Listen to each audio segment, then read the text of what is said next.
Just one thing I was going to make, just to reiterate Jean's comments, and that is this application is different, arguably materially different than the other Wasatch applications, in that this is a duplicate application of a scheme that was allowed on appeal in May this year. To just to highlight that issue, this one is different from the others. Put it that way.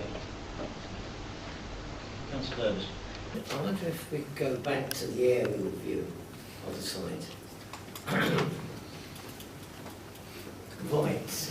Now, in terms of relationship to the urban area, this clearly has a reasonable relationship with the urban areas on the countryside.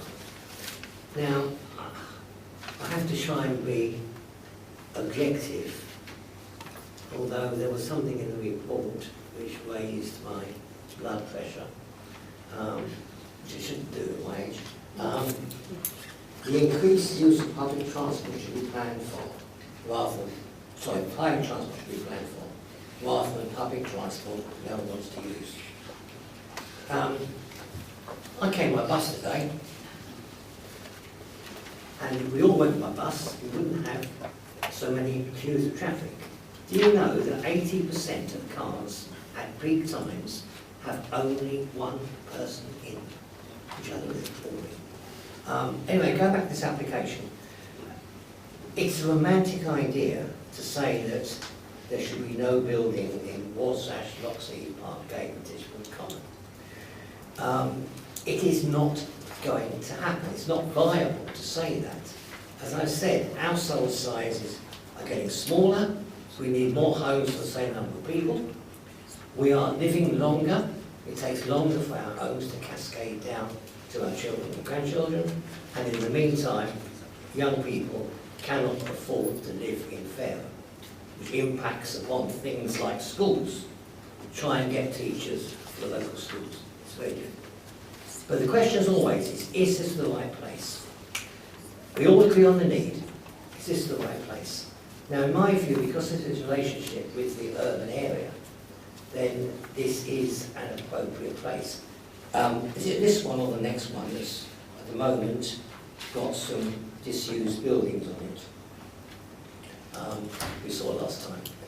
So I should be supporting this and the next one. Yes, it will increase traffic flows, and yes, I would hope people would use public transport. In fact, I'll tell you this, the X5 is not actually delayed at peak times going through Wasatch. Look at the website and you'll see the times it gets to Fareham, having gone through Wasatch at 5 or 6 in the evening. There is no appreciable delay. So yeah, I'll be supporting this, and I will be opposing the petition of 1,000, or 2,500 people. All of them have houses. Councillor Ford. Thank you, Chairman. Yeah, go back to the comments that I think Councillor Cartwright made, that we're looking at these with both arms about that. Basically, we're giving very little leeway here. I take the points that Mr. Holford made. I'm going to reiterate one or two of those briefly, but I'll come on to that in a minute. And we are in a difficult position with the letter that came from Harrison Grant, because we got that letter stating a position. We've now heard the legal advice from our side rebutting that. So, as unfortunate as it might be, I can't see that we've got any option but to accept the rebuttal that we have from our own solicitors. But I came into this obviously with as open mind as I could do, but I will be voting against the officer's recommendation here, as I did when they first came before us. And on that basis, I think it's only right that I summarise my reasons, particularly for the benefit of those members that weren't on the committee when the original applications were heard. And whilst I am speaking at the start, similar to Councillor Cartwright, I'm speaking at the start of the 5 applications, but what I say now will be relevant to all of them. And so I won't be repeating myself on that. It'll be a case of ditto, I think, when the next ones come up. So I hope you'll have got the picture at the end of this. I think has been mentioned, Lee mentioned and Jean mentioned mentioned earlier that this one has been unique amongst the 5 we've had here, because we first determined this pre-Cranley Road and refused it on countryside basis. It went to appeal, subsequently Cranley Road came along, and also at the same time the applicant put in an identical application. We approved that one because the rules had changed then, and the appeal inspector also upheld went against our decision and upheld the appeal. So we lost on both grounds there. So this is slightly different. This is the only one of these that has gone to appeal. So let me first explain, whilst we consider each application on its own merits, the objections I raise, predominantly those of highways and schools, must be viewed in the context of the cluster. And I urge that amongst those members that weren't here before, not each of the individual applications. And that is how Hampshire County Council have viewed them. The impact of each individual ones is clearly a lot less than the impact of the whole of them. So they should be viewed on the basis of the whole cluster.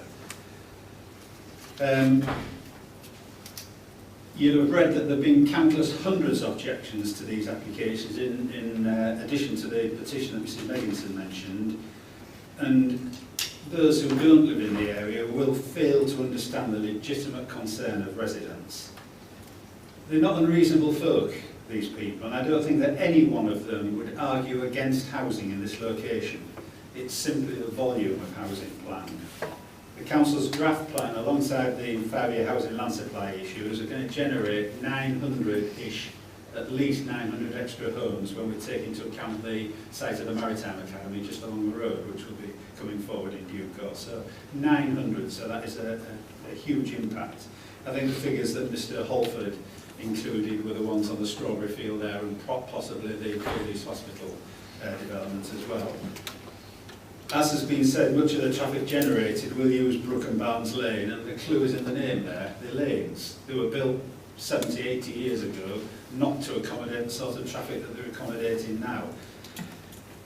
And many colleagues here will be are well aware of the queues that these roads currently generate, not to mention the huge tailbacks that now occur on the A27, starting at peak times from Junction 8 at Windover, right down to the Swanwick Lane traffic lights. And that's a material point. So I just let you just rest with that the queues go to the Swanwick Lane lights, and beyond the Swanwick Lane lights, the clear. And I'll come back to that in a moment. The answer from Hampshire County Council is to install lights at the Brook Lane junction with the A27. Now I go back to that point. Do lights ease a problem or create a problem? They create a problem, as has been said, as I just mentioned there. And we've actually had some recent indication of the problems that are going to come. Just last week, there's been significant roadworks at the top of Barnes Lane, and that has spilled over onto the A27 Bridge Road. And so that has been subject to traffic control on there on the A27. Very similar to how it is proposed from Hampshire County Council. That has been absolute carnage.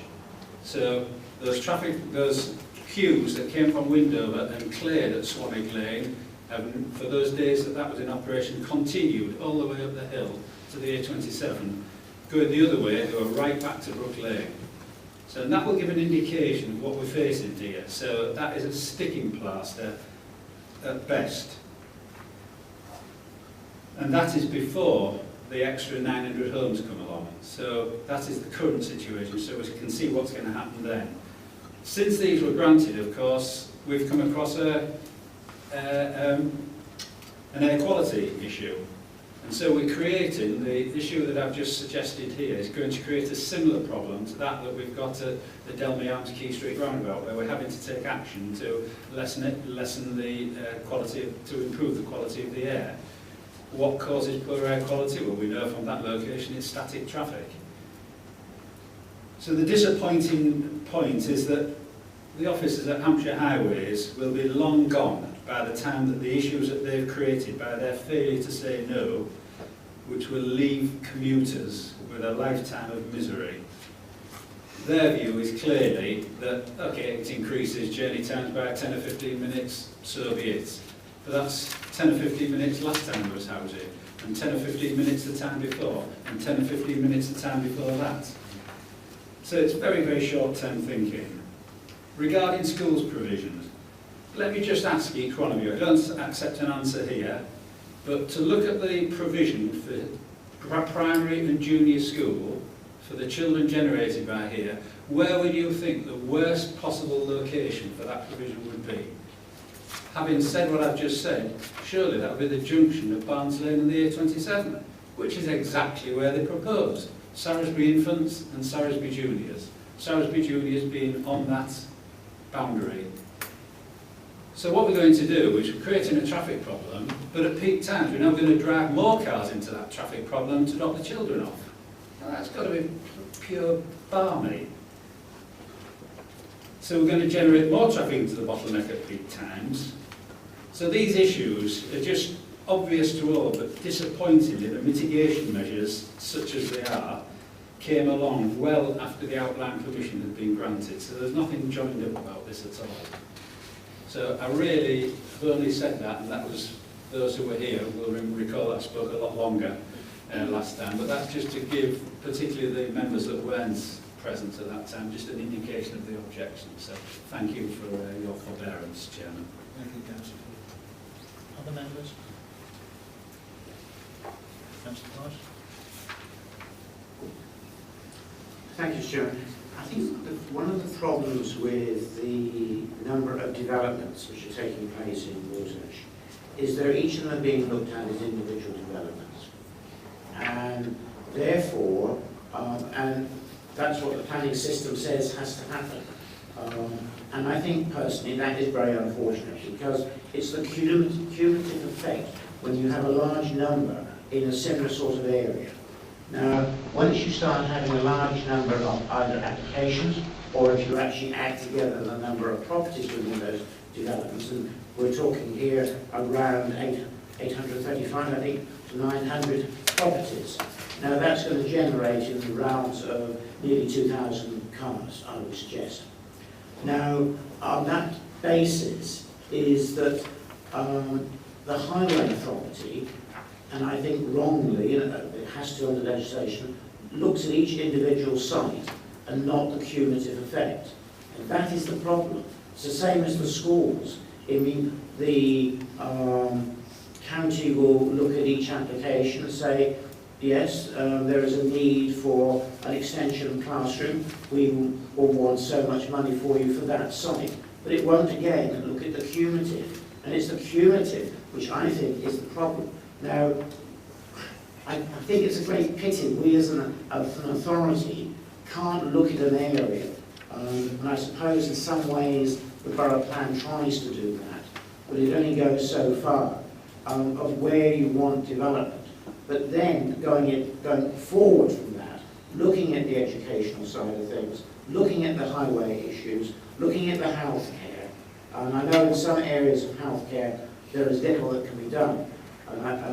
So to me, is that it's a great pity we can't look at these cumulative rather than individual applications. I'm personally convinced that when you start putting this number of properties in there, irrespective of whether my colleague believes we should all get out of our car, I'm sorry, I think he's living in cloud cuckoo land because I don't see people getting out of the car. We're all, and I would suggest everybody around here, other than except for my colleague, would so used to using the car and they use the car because it's convenient to get from A to B. You're not going to get people out of their car. The only solution is going to be is electric cars once there is a long distance that can be done on an electric car. But that is a long way away. So at the moment, we've got the diesels, the petrols and what have you, and I think it's just going to cause problems. I mean, I totally agree with my colleague, Councillor Ford, on there, in the sense that, there are going to be issues. There's going to be problems at junctions. I know at the moment, I've come out onto the A27 from Brook Lane there, and you've got a queue. And you're trying to get across the traffic sometimes. It's not easy. because of the traffic coming up the hill. So from my point of view, it's although housing may be needed, it's the wrong place. So I'd like to try and respond to that. I'm reading the report on page 96. It says the Highway Authority acknowledged there will be an increase in traffic movements associated with development and the cumulative impact of other developments in the vicinity. It goes on to say that a Section 106 agreement will be used to mitigate these effects. So my reading of this report, in order to make this decision, is that the overall cumulative effect of all of these applications has been considered by the county. Because I would agree with you, if it hadn't, that would be a problem. But my reading of the report is that it has, and that the 106 agreement should accommodate that. Councillor Paul. If I may just respond to that, I did say it covers the cumulative impact of it. I did say that actually. Mayor, whilst not quite on my feet, but could I just ask for some clarification? Jean, I don't know if you could put up the one that just highlights the development area, please. With the same as the previous one, but in that format. So it's that one. That's it. Yeah, thank you. We're talking about one entrance here, but at a more recent public consultation that the same developer, Taylor Wimpey, had, I got in discussion with them, and they gave an indication that those 3 houses just to the north of the red arrow would be accessed at the top of that hammerhead. So there would be two access. That would go direct onto Brook Lane. So there are 3 or 4 houses to the north-east of the hammerhead there, and you see that there's the road going off and that hammerhead at the end of it. They gave an indication that they would be seeking permission to access Brook Lane via that, for just those houses on the front. I don't know if you know that. I said to them that was news to me, but I don't know if you're aware of anything. Well, I can say we haven't got an application for the reserve matters with the authority at the moment. And I'm speaking on the hoof here, but my initial thoughts would be that this is the access that we are recommending approved, that highways consider as a safe access to use. This is now on consent. My thought would be that if an alternative access came in, i.e. they were trying to get 2 access, that would likely need to be a full application and not out as part of a reserve matters. That would be my advice at the moment. We haven't got a reserve matters application in. That was my understanding, because we're here in Alpine to discuss the principle and access, and it seemed to me that they were jumping the gun a little bit there, or they should have got that in and out. So yeah, thank you. Right, any other members? No? Right, there's an officer recommendation. Number proposal, please. Or the contrary. Recommendation. Proposed. Is that seconded? Something like that. Councillor again. Those in favour, please show. And those against? 2. And 1% is granted.